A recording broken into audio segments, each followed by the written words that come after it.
8:30, plus Magic 76ers, Friday on ESPN and ESPN2.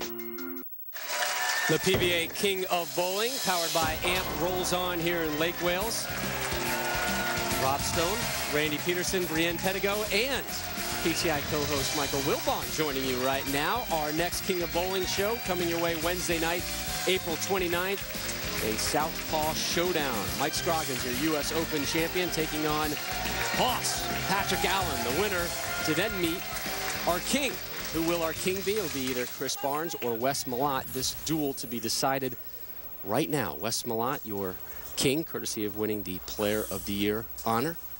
Chris Barnes was third, defeated Norm Duke earlier today, 257 to 248.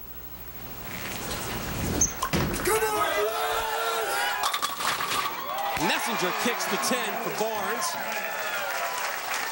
And Michael, you were very impressed with Barnes, particularly that 6-7-10 pickup in game one. The entire match rested on that.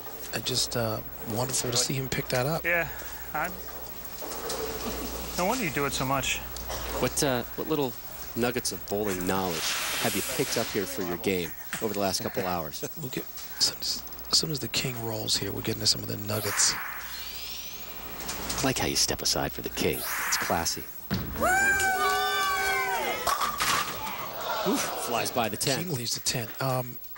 Wes was showing me all kinds of things. Stance, ball position, what not to do. So he said, I'm going to use all this stuff against him, and I told him to stop it. See, that's the kind, that's, again, the benevolent king that Wes Malott is. King, that's right. He wants his empire to be stronger, to be better educated. It's all about giving. Yeah. Oh, boy.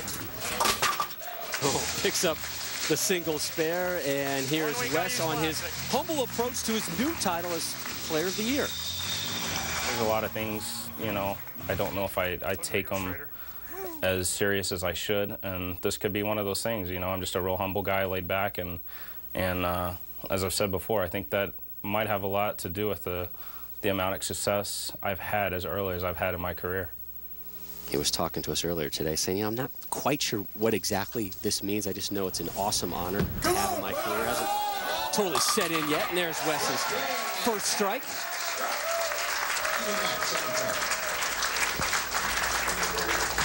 And, excuse me, Rob. Michael, when you watch these players, and I mean, these obviously two of the greatest, what is the one thing that stands out as far as technique goes? Balance, which I think is probably the key to any great competitor in any sport, is balance, which is probably, you know, the most underrated thing. I've just been watching. These guys are never out of motion, out of rhythm. Even when they practice, you can see it. And it's hard to keep your eyes set on a target if your head's moving all over the place. So you're absolutely right. That's spot on. And when you watch these great players, rarely do you see them fall off of shots. They're always posting that shot and getting up on that left knee and really being stable at the foul line.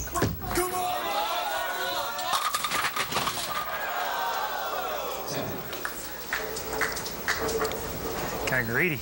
I liked him a lot in the King's crown on the throne. I'm sure that. I'm disappointed he didn't put the robe on. I wanted the cape too. I was just going to go and drape it on him like he was James Brown, but I thought that was probably inappropriate. I just had the hankering to go over there and just start feeding him grapes or something, you know. And somebody fan him, please. Fan him down a bit. A large leaf-type product.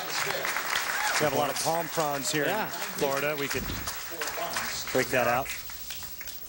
So, Michael, you're getting set to duel the king right now. Wes Malott, we're going to see your contest over the course of our next you sure you want to use the word duel? Telecasts. I like it. You've got good size to you, man. You can stand up to Malott. Don't be afraid of him. I don't back down to him ever.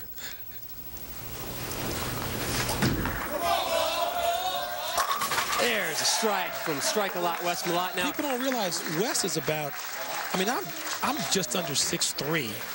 At about, I don't know, 225. Wes is what? I'm guessing he's 6'5". And 250. Wes is a big guy. He's a guy who doesn't practice a lot. He just kind of gets out there, practicer, chucks it. He's got an interesting focal point. when he's bowling out there that we've talked about through the course of the season, Randy, about where his eyes go when he approaches. Right in front of him, not down, not at the arrows. Right down at the foul line. Right at the foul line. There they go, right there. Come on, man! That's just a vicious ringing 10, but the reason why, work out very well for me. if you go back and look at the last couple of shots, that shot was left of target. Watch his eyes right here, and then right there, the eyes go down to the floor. Randy, how rare is that? It's very rare in that, you know, he actually looks at the target down lane where he wants the ball to go. In other words, like his trajectory. And then he puts his right foot on that same board. And then as he's going, he alters his approach based on how he wants to throw the ball. And then he draws that line back, and he looks right at the floor. It's a very unusual targeting system and a very unusual way to line up. But you know what? The only thing that matters is it works for him. For West, spare, strike, strike, spare. Barnes opened up with a 2-bagger. Spare in the 3rd. Here he is in the 4th. All even through 3.5.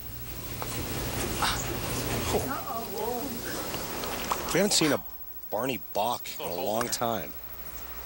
He's got to shake this one off, too. Check swing. Yeah. Oh, click. I'm going to try and hook it with these guys. Randy, I'm not a former pro, but I'm assuming a click in your wrist of the hand that you throw the bowling ball, probably not an injury you want. So it's probably the start of congenital arthritis, kind of like I have.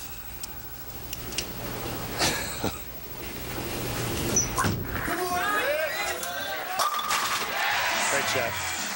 Bounce back ability from Chris Barnes. Here he is on winning the extreme swing this past season.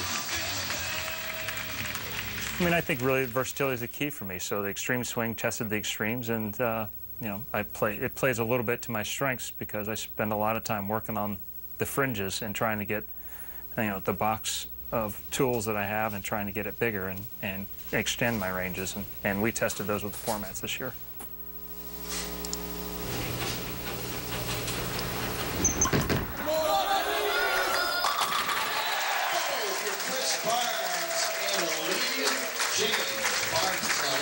Little double dribble there, huh? Yeah, did I hear that? He was shaking that wrist. He still is. What's going on there? Little twinge.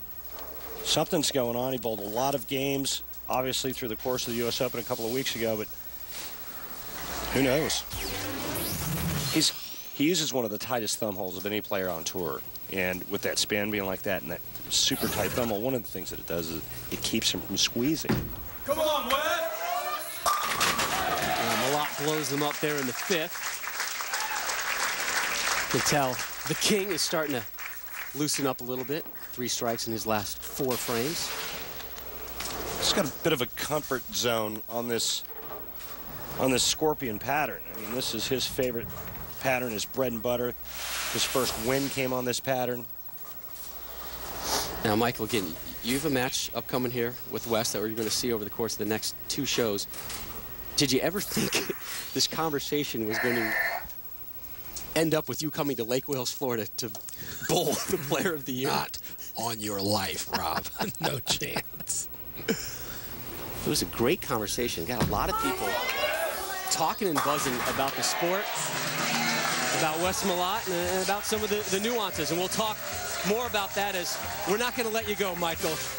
You knew that was going to happen, right? ESPN, once they get their paws on you, they never let you go. Randy, Wes, Brienne, and myself all back for the final match when we return to Lake Wales.